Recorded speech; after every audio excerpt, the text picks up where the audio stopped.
நம்ம எல்லாருமே நல்லா இருக்கணும்னு நினைக்கிறவங்க நல்லா இல்லைங்க, விவசாயிங்க.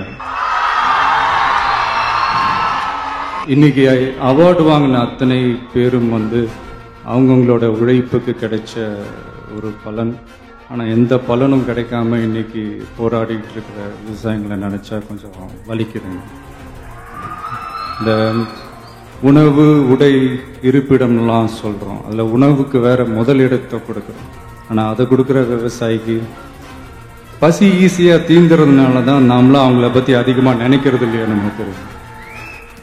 அதாவது காசு கொடுத்தா கூட சாப்பிட்றதுக்கு எதுவுமே கிடைக்காதுன்ற ஒரு நிலைமை வந்தால் தான் நம்மளாம் புரிஞ்சுக்குவோம் நம்ம தெரியல. இது அவசியம்ன்ற விட அவசரமும் கூட. ஏன்னா ஆல்ரெடி நமக்கு ஆரோக்கியம் இல்லாத உணவு தான் கிடைச்சிக்கிட்டு இருக்கு. இப்போ கூட நம்ம முழிச்சிக்கலன்னு வைங்களேன், அடுத்த சந்ததிக்கு இது கூட கிடைக்காது.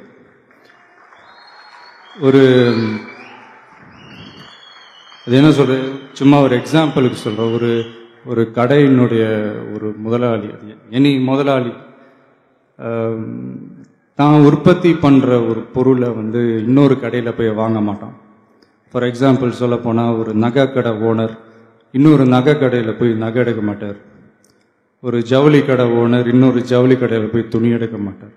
ஆனால் ஒரு விவசாயி மட்டும்தான் ரேஷன் கடை கியூல நிற்கிறான். அதுவும் எதுக்குன்னா இலவச அரிசி. இது இந்த இந்தியா இந்த வல்லரசு ஆகணும், அதாகணும், இதாகணுன்றதெல்லாம் கூட அப்புறங்க. முதல்ல விவசாயிங்க நல்லா வாழ்கிற அரசாக மாறணும். அதான் ஏதோ தோணுச்சு, பேசிட்டேன். ஏதாவது தப்பா ஏதாவது தேங்க்யூ. நம்ம எல்லாருமே நல்லா இருக்கணும்னு நினைக்கிறவங்க நல்லா இல்லைங்க, விவசாயிங்க.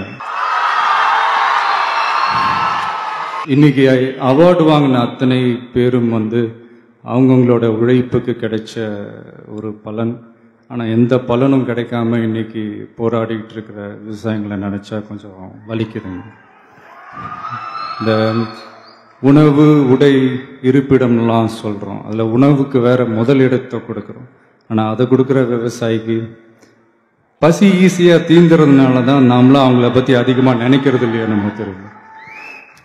அதாவது காசு கொடுத்தா கூட சாப்பிட்றதுக்கு எதுவுமே கிடைக்காதுன்ற ஒரு நிலைமை வந்தால் தான் நாமளாம் புரிஞ்சுக்குவோம் நம்ம தெரியல. இது அவசியம்ன்றத விட அவசரமும் கூட. ஏன்னா ஆல்ரெடி நமக்கு ஆரோக்கியம் இல்லாத உணவு தான் கிடைச்சிக்கிட்டு இருக்கு. இப்போ கூட நம்ம முழிச்சிக்கலன்னு வைங்களேன், அடுத்த சந்ததிக்கு இது கூட கிடைக்காது.